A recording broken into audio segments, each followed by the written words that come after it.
வணக்கம். இது news first prime time sunrise. வணக்கம். நீங்கள் இணைந்திருப்பது news first prime time sunrise செய்திகளுடன். இணைந்திருக்கும் நான் சாம்பவி குமாரலிங்கம். மலர்ந்திருக்கும் இந்த நாள் அனைவருக்கும் மகிழ்ச்சிகரமான நாளாக அமைய நியூஸ் ஃபர்ஸ்டின் வாழ்த்துக்கள். விரிவான செய்திகளுக்கு செல்லும் முதலில் தலைப்புச் செய்திகள். ஜனாதிபதி மைத்ரிபால சிறிசேன மற்றும் முன்னாள் ஜனாதிபதி மஹிந்த ராஜபக்சவுக்கு இடையிலான முக்கிய சந்திப்பு இன்று. வடமாகாணத்தில் உள்ள தேசிய சரணாலயங்கள் அமைக்க திட்டம். சிரச வெசாக் வலயம் இன்றுடன் நிறைவு. ஜெர்மனில் நேற்று கடும் புயல் தாக்கம்.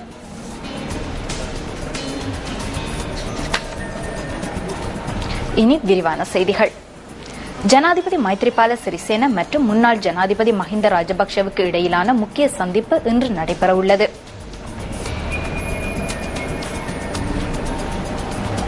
இன்று சந்திப்புக்கான சந்தர்ப்பத்தை வழங்குமாறு தேரர்கள் மற்றும் பாராளுமன்ற உறுப்பினர்கள் சிலர் கோரிக்கை விடுத்திருந்தனர். இதற்கமைய இன்று பிற்பகல் 1:30 பாராளுமன்றத்தில் உள்ள ஜனாதிபதி அலுவலகத்தில் முன்னாள் ஜனாதிபதியை சந்திப்பதற்கு ஜனாதிபதி மைத்ரிபால சிறிசேன நேரம் ஒதுக்கியுள்ளதாக ஜனாதிபதி ஊடகப் பிரிவு விடுத்துள்ள அறிக்கையில் தெரிவிக்கப்பட்டுள்ளது. ஸ்ரீலங்கா சுதந்திர கட்சியை மேலும் வலுப்படுத்துவது குறித்து இந்த சந்திப்பின் போது முக்கிய கவனம் செலுத்தப்படும் என எதிர்பார்க்கப்படுவதாக ஜனாதிபதி ஊடகப் பிரிவு சுட்டிக்காட்டியுள்ளது. அரசாங்கத்தினால் முன்னெடுக்கப்படுகின்ற எந்த ஒரு நடவடிக்கை குறித்தும் இதன்போது பேசப்பட மாட்டாது என்பதுடன் ஸ்ரீலங்கா சுதந்திர கட்சியின் செயற்பாடுகள் தொடர்பில் மாத்திரமே கலந்துரையாடப்படும் எனவும் தெரிவிக்கப்பட்டுள்ளது. ஜனாதிபதியை சந்திப்பதற்காக தனிநபர்கள் அல்லது அமைப்புகளால் சந்தர்ப்பம் கோரும் பட்சத்தில் அதற்கு வாய்ப்பளிப்பது வழமையான நடைமுறையாகும் என ஜனாதிபதி ஊடகப் பிரிவு சுட்டிக்காட்டியுள்ளது. இந்த விவகாரம் தொடர்பில் பல்வேறு தரப்பினராலும் முன்வைக்கப்படுகின்ற கருத்துக்களை ஜனாதிபதி மைத்ரிபால சிறிசேன நிராகரித்துள்ளார். ஸ்ரீலங்கா சுதந்திர கட்சியின் தலைவர் என்ற வகையில் இந்த சந்திப்பில் கலந்து கொள்வது விசேடமான ஒரு விடயமல்ல எனவும் ஜனாதிபதி ஊடகப் பிரிவு விடுத்துள்ள அறிக்கையில் தெரிவிக்கப்பட்டுள்ளது. ஜனவரி 8 நடைபெற்ற ஜனாதிபதி தேர்தலின் போது வாக்களித்த 63 லட்சம் மக்களின் கௌரவத்திற்கும் நம்பிக்கைக்கும் குந்தகம் ஏற்படாத வகையில் இன்றைய சந்திப்பு இடம்பெறும் என அந்த அறிக்கையில் மேலும் வலியுறுத்தப்பட்டுள்ளது. ஜனாதிபதி மைத்ரிபால சிறிசேன மற்றும் முன்னாள் ஜனாதிபதி மஹிந்த ராஜபக்சவுக்கு இடையிலான முக்கிய சந்திப்பு இன்று நடைபெறவுள்ளது.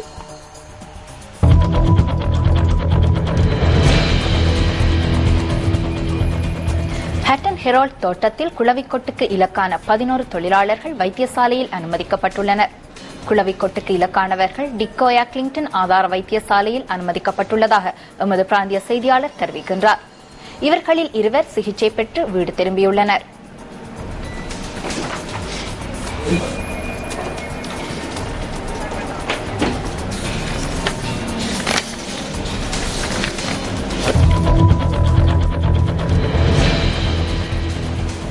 வரையறுக்கப்பட்ட கேபிட்டல் மகாராஜா நிறுவனமும் ஜோன் கீல்ஸ் கூட்டு நிறுவனமும் இணைந்து ஏற்பாடு செய்திருந்த சிரச வெசாக் வலயம் இன்று நிறைவு பெறவுள்ளது.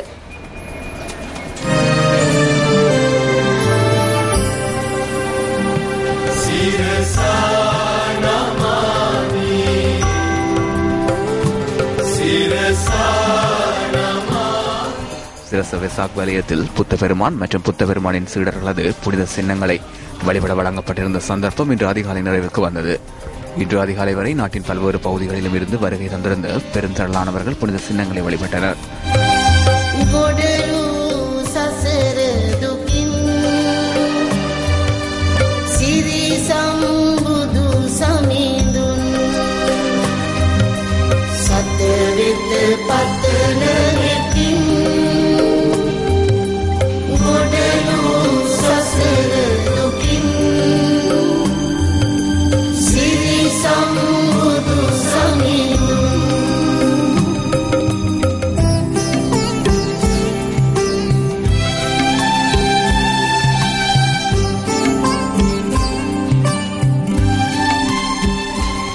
கடந்த 3 நாட்களாக நடைபெற்ற சிரச வெசாக் வலயத்தின் நிறைவை குறிக்கும் வகையில் புனித சின்னங்கள் இன்று மீண்டும் கண்டி யட்டிகலகல ரஜமகாவிகாரைக்கு ஊர்வலமாக கொண்டு செல்லப்பட உள்ளன.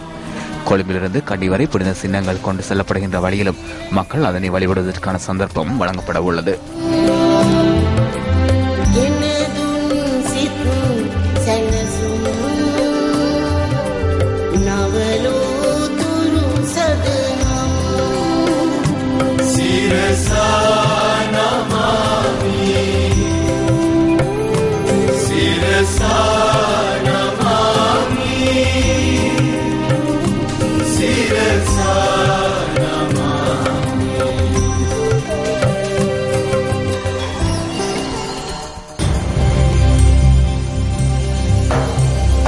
Amanul kirisipen hiru kiranin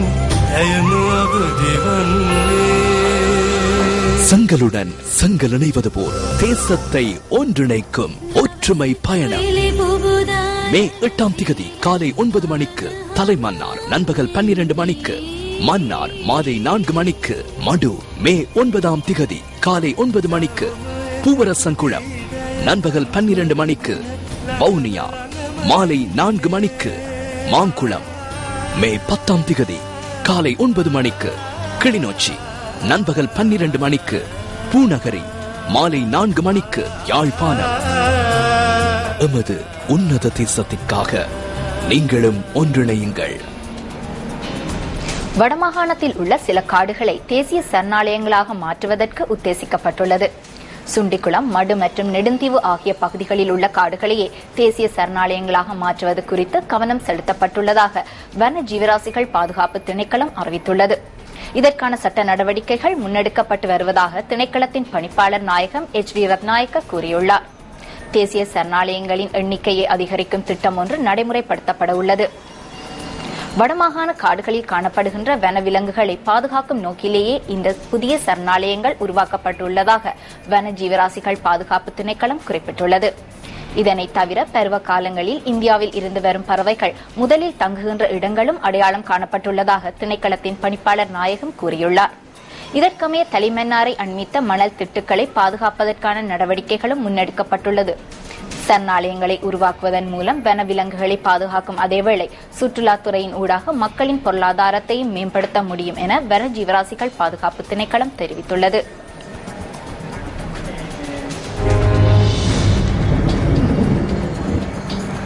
இன்றைய வானிலை தொடர்பான தகவல்களை அறிந்து கொள்ளும் நோக்கில் வளிமண்டலவியல் திணைக்களத்தின் வானிலை அதிகாரி முகமது சாலிஹினுடன் தற்போது நாம் தொடர்பினை ஏற்படுத்துகின்றோம்.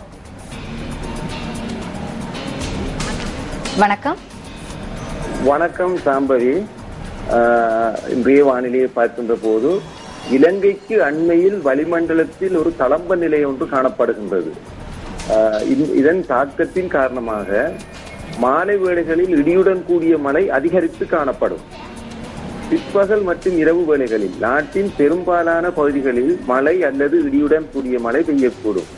நாட்டின் சில இடங்களில் சுமார் 100 மில்லி மீட்டருக்கும் அதிக அளவிலான பலத்த மழை பெய்யக்கூடும் எனவும் எதிர்பார்க்கப்படுகின்றது. மன்னார் தொடக்கம் கொழும்பு காலி ஊடாக மாத்தறை வரையான கரையோர பிராந்தியங்களில் காலை வேளைகளிலும் மழை பெய்யக்கூடும். இடியுடன் கூடிய மழை பெய்கின்ற வேளைகளில் பலத்த காற்றும் மின்னல் தாக்கங்களும் ஏற்படக்கூடும்.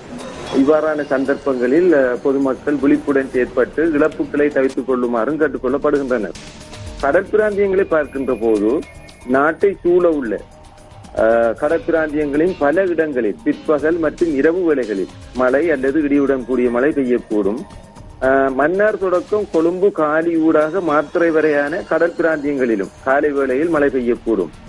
கடல் பிராந்தியங்களில் காற்று மணித்தியாலத்துக்கு 20 முதல் 30 கிலோமீட்டர் வேகத்தில் தென்மேற்கு திசையிலிருந்து வீசும். பொதுவாக கடற்பிரதேசங்கள் கொந்தளிப்பான நிலையில் காணப்படாது. இருந்த போதிலும் இடியுடன் கூடிய மழை பெய்கின்ற வேளைகளில் காற்று தற்காலிகமாக காற்று அதிகரித்து வீசுவதுடன் கடல் பிரதேசங்கள் கொந்தளிப்பாகவும் காணப்படும். இத்துடன் நியூஸ் ஃபர்ஸ்டின் காலை நேர பிரதான செய்தி நிறைவடைகின்றது. தொடர்ந்து இணைந்திருங்கள் நமது மனத்தியால செய்திகளுடன். வணக்கம். Hotline 0114-896-896 www.newsfirst.lk. Feedback at newsfirst.lk.